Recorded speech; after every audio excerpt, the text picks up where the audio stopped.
Good afternoon all of you.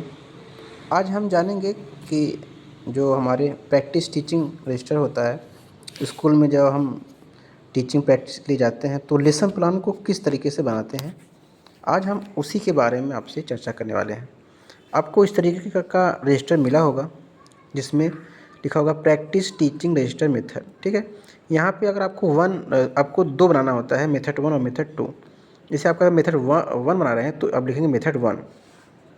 यहाँ पे आप नाम लिखेंगे, आपका नाम क्या है, सब्जेक्ट लिखेंगे, आप कौन से मेथड से जो है आप टीचिंग प्रैक्टिस कर रहे हैं, क्लास आपका बीएड रहेगा, रोल नंबर जो आपके कॉलेज का रोल नंबर है, और कोष्ठक में आपका यूनिवर्सिटी का रोल नंबर डाल सकते हैं। सेशन जो है आपको, अगर आपका 25-27 है तो वो डालिए, 24-26 है तो वो डालिए, जो भी आपका सेशन है उसको डालिए। उसके बाद रजिस्ट्रेशन नंबर में आपका SKMU का जो रजिस्ट्रेशन नंबर होता है आप उसको डालिए। ठीक है, उसके बाद हम आगे चलते हैं। तो आपको पहला जो पेज मिलता है, अब देखिएगा क्या है इसमें लिखा गया है। इसमें लिखा गया प्रमाण पत्र। ठीक है, तो इसमें पहला है स्थान। स्थान क्या होता है, जिस विद्यालय में आप पढ़ा रहे हैं विद्यालय का नाम और उसका स्थान लिखेंगे। ठीक, दिनांक में जब आपका ये लेसन प्लान या इंटर्नशिप ख़त्म हो रहा है उसका लास्ट डेट लिखते हैं, मतलब जब आपका इंटर्नशिप ख़त्म हो चुका है उसका लास्ट डेट। फिर उसके बाद प्रमाणित किया जाता है कि श्री या सुश्री जो भी आप हैं आपका नाम रहेगा, क्रमांक जो आपका महाविद्यालय का रोल नंबर है उसको डालेंगे, जिस दिन से आप शुरू किए हैं और जिस दिन आप ख़त्म किए हैं वो डेट रहेगी। जैसे पहला दिन जब से शुरू किए हैं आप टीचिंग का, और टीचिंग का लास्ट डे, ये दोनों डेट आपके मेंशन रहेंगी। के बीच आपका जो मेथड है वो मेथड का नाम लिखेंगे, हिंदी है, इकोनॉमिक है, इंग्लिश है, जो भी है विधि है, और यहाँ पे 35 अभ्यास पाठ करेंगे। और ये जो आपका लाइन है, इसमें आपके पर्यवेक्षक का नाम, जो पर्यवेक्षक आपके लेसन प्लान को सर्वेक्षण करने गए थे, जो सर्वेक्षण कर रहे थे, तो उनका सुपरवाइजर का नाम रहेगा। ठीक है, और उसके बाद प्रधानाध्यापक जो आपके स्कूल के हेडमास्टर हैं उनका मुहर रहेगी और साइन रहेगी। ठीक, इतना हम जान लिए। इतना आप करने के बाद अब आइएगा इसमें इंडेक्स में। इंडेक्स में क्या होता है, आपको मेथड 1 में आपके पूरे 35 लेसन प्लान आपको बनाने हैं। यहाँ सब्जेक्ट रहेगा, जो भी आपका सब्जेक्ट है जैसे इंग्लिश है तो इंग्लिश लिखिए, है ना, मैथ है तो मैथ पूरे लिखिए, और उसमें टॉपिक 35 टॉपिक आप इसमें लिखेंगे। जो भी आपका सब्जेक्ट रहेगा उसका टोटल कितना, 35 टॉपिक आपका रहेगा। चेक ऑन मतलब आपकी डेट रहेगी, जिस डेट पे आप वहाँ पे उसको पढ़ा रहे हैं। ये यहाँ के सुपरवाइजर का सिग्नेचर होगा, यहाँ पे कॉलेज प्रिंसिपल का अपना सिग्नेचर होगा। ठीक है, इतना बात आप समझ गए। अब आइए आगे हम चलते हैं लेसन प्लान। तो ये लेसन प्लान नंबर 1। ठीक है, आप दिनांक डालेंगे जिस डेट को आप पढ़ा रहे हैं, आपका पीरियड कौन सा है। पहला पीरियड नहीं डाला जाता है क्योंकि पहला पीरियड वो लोग लेते हैं। सेकेंड, थर्ड, फोर्थ जो भी आप डालते हैं उसको डालेंगे। कक्षाएं लिखेंगे, 6 है, 7 है, फिर 8 है, जो भी कक्षा है वो लिखेंगे। सेक्शन A या B जो भी रहेगा वो लिखेंगे। सब्जेक्ट जो आपका मेथड है वो रहेगा। चैप्टर कौन सा है, पहला, दूसरा, तीसरा, उसको डालेंगे। और टॉपिक, हम जिस सब्जेक्ट में कौन सा टॉपिक पढ़ाने वाले हैं वो टॉपिक का नेम रहेगा। ठीक है, अब इसमें लिखा कि अधिगम उद्देश्य, लर्निंग ऑब्जेक्ट्स। आपके अधिगम का उद्देश्य क्या है। जब हम अधिगम का सामान्य उद्देश्य की बात करते हैं तो हम विषय की बात करते हैं।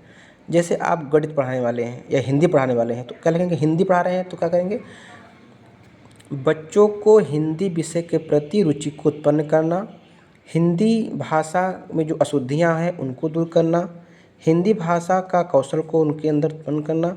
इस तरीके से आप उसमें लिखेंगे। और जब आप अधिगम प्रतिभा लर्निंग आउटकम पे आते हैं तो हम टॉपिक वाला सिस्टम इसमें लिखते हैं। अगर आप हिंदी में अगर जैसे कोई कहानी पढ़ा रहे हैं, जैसे दो बैलों की कहानी पढ़ा रहे हैं, तो लिखेंगे कि दो दो बैलों कहानी के माध्यम से उनके प्रति जो प्रेम है उसको दिखाना चाहते हैं। कहानी के बारे में पढ़ा कर बच्चों के अंदर रुचि को उत्पन्न करना चाह रहे हैं, तो उसका जो उद्देश्य टॉपिक का रहेगा वो उद्देश्य आप इसमें लिखेंगे। गणित है तो गणित के बारे में लिखेंगे, गणित के विषय के प्रति रुचि उत्पन्न करना। अगर गणित में आप नंबर सिस्टम पढ़ा रहे हैं तो नंबर के बारे में बच्चों को जानकारी प्रदान करना। तो इस तरीके से आप इसमें लिखते हैं। शिक्षण विधियों में आप टीचिंग मेथड्स में क्या करें, अगर आपका व्याख्यान विधि है तो व्याख्यान लिखेंगे, प्रश्नोत्तर है तो प्रश्नोत्तर लिखेंगे, प्रॉब्लम सॉल्विंग है तो उसको लिखेंगे। जो भी विधि आप इस्तेमाल करेंगे उसको आप लिखेंगे।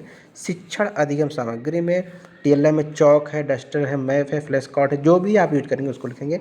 छात्रों का पूर्व ज्ञान में क्या है कि छात्रों को इस विषय के प्रति सामान्य जानकारी है, ठीक है। उसके बाद हम प्रस्तावना के प्रश्न पूछते हैं ताकि हमारा टॉपिक निकल सके, आप क्या टॉपिक पढ़ाने वाले हैं। तो प्रस्तावना के आप 3 क्वेश्चन करेंगे, उसमें आपको आंसर मिल जाता है। नहीं मिलता है तो बताइए कि अब हम, जैसे अब बच्चे ने बताया कि नंबर सिस्टम में कि संख्या पद्धति, तो ठीक है।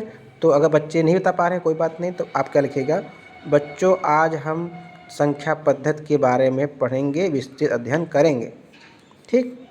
इतना हो गया। फिर आगे हम चलते हैं। अब देखिए इसमें आपको टीचिंग पॉइंट्स रहेंगे, जैसे कि आप नंबर सिस्टम के बारे में बताएंगे, उसका मतलब क्या है, परिभाषा क्या है, तो सारी चीज़ें आप इसमें लिखेंगे टॉपिक को और उसको इसमें दिखाएंगे। जब आप बच्चों को पढ़ा रहे होते हैं उसमें डेफिनेशन लिखा रहे हैं या उसका मतलब बता रहे हैं, तो छात्र क्रियाशीलता में बच्चे ध्यानपूर्वक सुनते हैं और ज़रूरी बातों को अपने पुस्तक में लिखते हैं। ये चीज़ें आप लिखिएगा, ठीक। पढ़ाने के बाद जैसे अगर आप कभी कभी बोधात्मक या बोध प्रश्न करते हैं यहाँ पे ठीक है, तो बच्चे इसका आंसर नहीं देंगे, क्या लिखिएगा, बच्चे उत्तर देने की कोशिश करेंगे, ठीक।